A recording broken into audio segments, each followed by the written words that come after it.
অনেক রকম পরোটা খেয়েছো, এই পরোটাটা একবার ট্রাই করো। আলু দেখা যাচ্ছে না কিন্তু আলু আছে, ডিম দেখা যাচ্ছে না কিন্তু ডিম আছে। আলু ডিমের পরোটা দারুণ স্বাদের, এটা একবার হলো বানিয়ে ট্রাই করে দেখো। নমস্কার বন্ধুরা, আমার চ্যানেলে তোমাদের সবাইকে স্বাগত জানাই। আচ্ছা, একটা দারুণ পরোটা বানাবো, যেটা হলো ডিমের পরোটা। ডিমের পরোটা অনেক রকম খেয়েছো, এটা পুরো ভিন্ন স্বাদের আর ভিন্ন ধরনের। আর ভিন্ন বাচ্চা আছে না, বেসব বাদর বাচ্চা আছে না, যে খেতে চায় না, ডিম খেতে চায় না, ভীষণ বায়না করে, তাদের জন্য বিশেষ করে। বড়রা তো খেতেই পারবে, খাবার তো সবার জন্য হয়, কিন্তু যেসব বাচ্চা ধরো ডিম খেতে চায় না, তো প্রোটিনটা কোথা থেকে পাবে? তাদের জন্য লুকিয়ে ডিম দেবে। এসব বুদ্ধি আমার থেকে নেবে। তো চলো শুরু করা যাক। পরোটা বানানোর জন্য একটা ডো বানাতে হবে, মানে ময়দাটা যে মাখতে হবে, ময়দা বা আটা যেটাই, সেটা এখানে নিয়ে নিয়েছি। একটা পাত্র নিয়েছি, তার মধ্যে আমি আটা ময়দা মিশিয়ে, সবসময় তোমরা খেয়াল করবে পরোটাটা আমি আটা ময়দা মিশিয়ে করি। তোমরা চাইলে শুধু আটা অথবা শুধু ময়দারও করতে পারো। এখানে 1 কাপ আটা নিয়ে নিয়েছি আর 1 কাপ নিয়ে নিচ্ছি ময়দা।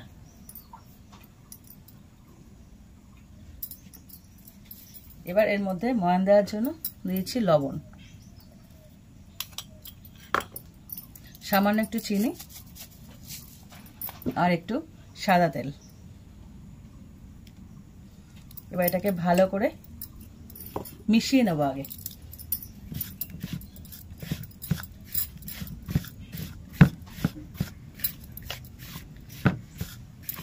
ভালো করে মিশিয়ে নিয়েছি। এখানে ময়ান দেওয়া হয়ে গেছে আটাটা। এবার এখানে আলু সেদ্ধ নিয়েছি, এই আলু সেদ্ধটার খোসাটা আমি ছাড়িয়ে নেব। এটাকে সেদ্ধ করে পুরো ঠান্ডা করে নিয়েছি। এটা ভালো করে খোসাটা আগে পুরো ছাড়িয়ে নিই। দেখো আলুটা আমার পুরো ছাড়ানো হয়ে গেছে। এইবার এই আটার মধ্যে সমস্ত উপকরণগুলো দিয়ে দেবো। প্রথমে দিয়ে দিচ্ছি কসুরি মেথি। এই যে আটাটা না যেটা মাখবো সেটাতেই টেস্ট হবে আর কি, মেন টেস্টটা ওখানে। এরপর দিয়েছি চিলি ফ্লেক্স। তোমরা যদি এটা বাচ্চাদের জন্য করো তাহলে এই যে মানে চিলি ফ্লেক্সটা বাদ দেবে, মানে ওরা তো ঝাল খেতে পারে না, আর না হলে দিয়ে দেবে এটা।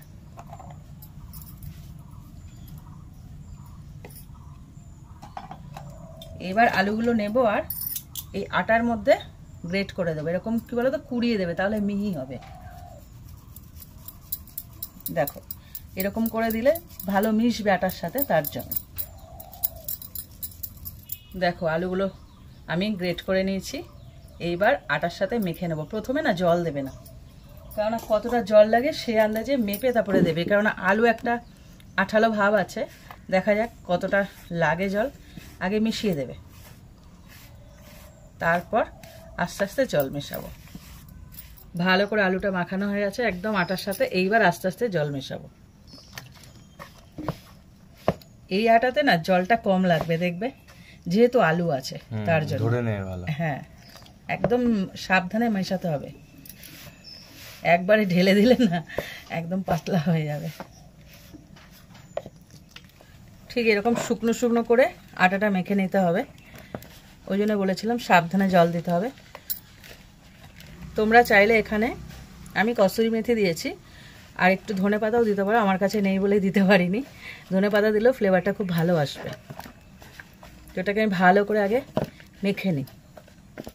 দেখো ডোটা ঠিক এরকম করে মাখতে হবে, না শক্ত না নরম। এবারে এটাকে রেস্টে রেখে দেবো 30 মিনিটের জন্য। এই দেখো আটাটা তো এইভাবে রেস্টে রয়েছে, আর এদিকে আমি 2খানা ডিম আমি সেদ্ধ করে নিয়েছি। এবার এটাকে খোসা ছাড়িয়ে নেব।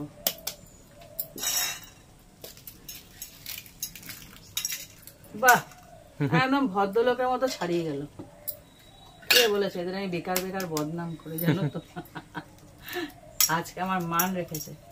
দেখো ডিমটা ছাড়ানো হয়ে গেছে। কে বলেছে? আমার আবার খুবলাবে না। এই দেখো একটু হলেও খুবলাবে, আমি জানি, বলে কোনো লাভ নেই। যাই হোক, এদিকে আমার উনুন ধরানো হয়ে গেছে, আর এদিকে যে পরোটাটা বানাবো সেটা তোমাদের দেখাবো। এদিকে আসো। দেখো 30 মিনিট হয়ে গেছে। এবার এটাকে আর একটু চটকে নেবো, ভালো করে মোলায়েম করে মাখতে হবে। এটা পুরো সুন্দর করে মাখা হয়ে গেছে, একদম মোলায়েম হয়ে গেছে। এবার এটাকে লেচি কেটে নেবো একটু বড় বড় করে। কি মোলায়েম হচ্ছে, কেন বলো তো? বেশি মোলায়েম হচ্ছে, আমাদের আলু আছে তো, নরম নরম। আলাদা করে আলুর পরোটা খেতে হবে না, এইভাবে আলুর পরোটা খেয়ে নিও। এবার এটাকে আমি লেচি কেটে নিই একটা একটা করে। দেখো আমি প্রত্যেকটা লেচি কেটে নিয়েছি সুন্দর করে। এইবার পরোটার মতন করে বেলে নেব। প্রথমে রুটির মতন বেলবো, তারপর ওটা বানাবো পরোটা। রুটি থেকে হয়ে যাবে পরোটা। আজকে একদম আটাটা পুরো মাখন, মনে হচ্ছে আলু বেলছি। এখানে একটু ধনেপাতা দিলে আরো ভালো লাগতো। দেখো আমি পুরো রুটি বানিয়ে নিয়েছি।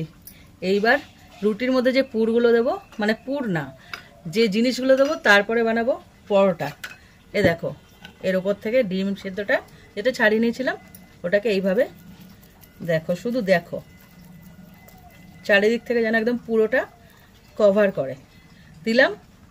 এবার ওপর থেকে দেব হালকা করে গোলমরিচের গুঁড়ো। এবার এটাকে পরোটার মতন করে ফোল্ড করব। বাহ, ইউনিক পুরো। হ্যাঁ, এবার একটুখানি এই কানাটা না মুড়ে দেবে, নাহলে এই যে মাছ মশলা আছে সব বেরিয়ে যেতে পারে। দিয়ে দিলাম। এবার হালকা করে একটু ময়দা দিয়ে পরোটার মতন করে দেখতে হয়ে গেছে। এটা নিমকির মতন হয়ে গেছে। নিমকি আমরা খেতাম না আগেকার দিন, এখন তো ওটা পাওয়া যায় না সেরকম। অনেকটা নিমকির মতন হয়ে গেছে। এবার এটাকে পরোটার মতো বেলে নেবো। বললাম না প্রথমে বানাবো রুটি, তারপরে হয়ে যাবে পরোটা। হালকা হাতে বেলবে, কিন্তু চাপ দেবে না বেশি। একদম ভেতরে লুকানো ডিম আছে, দেখেছো? আমি না খুব ভালো লুকিয়ে লুকিয়ে রেসিপি করতে পারি। সত্যি অনেক বাচ্চা আছে না, খুব জ্বালায়, খেতে চায় না। তাদেরকে এইভাবে একদম হালকা একটুখানি তেল দিয়ে বা তেল ছাড়া হয় না, শেখে দুপাশ ভালো করে খাইয়ে দেবে। তো একটা হয়ে গেছে। এবার আমি বাকিগুলো তৈরি করে নিই। একটা লোহার তাওয়া বা চাটু যেটা বলো বসিয়ে দিলাম। আমার এই উনুন ধরেই রেখেছিলেন আমি বানাতে বানাতে। এবার এদিকে আমার পরোটাগুলো তৈরি হয়ে গেছে সব কটা। একটু গরম হোক। প্রথমে না পরোটাটাকে একটু হালকা করে সেঁকে নেব, এপিট ওপিট, তারপরে দেবো তেল। দেখো ডিমগুলো দেখা যাচ্ছে, কি সুন্দর দেখা যাচ্ছে ভেতর থেকে। আর এক ধরনের পরোটা আনবো, এক এক জায়গায় এক এক রকম স্বাদ। মানে একদিকে কামড় দিলে একরকম স্বাদ, অন্যদিকে অন্যরকম। একটা পরোটাকে কটা ফোল্ড হয়? 4টে ফোল্ড হয়। 4টে 4 রকম জিনিস দিয়ে একটা পরোটা তৈরি করবো। বাহ, আমার না ব্যক্তিগত পরোটা খেতে খুব ভালো লাগে। এটা খুব পরোটা খেয়ে খেয়ে বড়ও হয়েছে। কেন বলতো, পরোটা না অতটা তেল লাগে না, তো যার জন্য পরোটা খাওয়া ভালো। আর সবজি, তারপরে তোমার যা ইচ্ছা, মাছ মাংস ডিম 3টেই দিতে পারো, পনির, তারপরে সব রকম সবজি দিয়ে তারপরে পরোটাটা করা হয়। তো যার জন্য পরোটাটা ভালো জিনিস আমি মনে করি। তো দুপিটা আমি ভালো করে সেঁকে নিলাম। এইবার দেব তেল।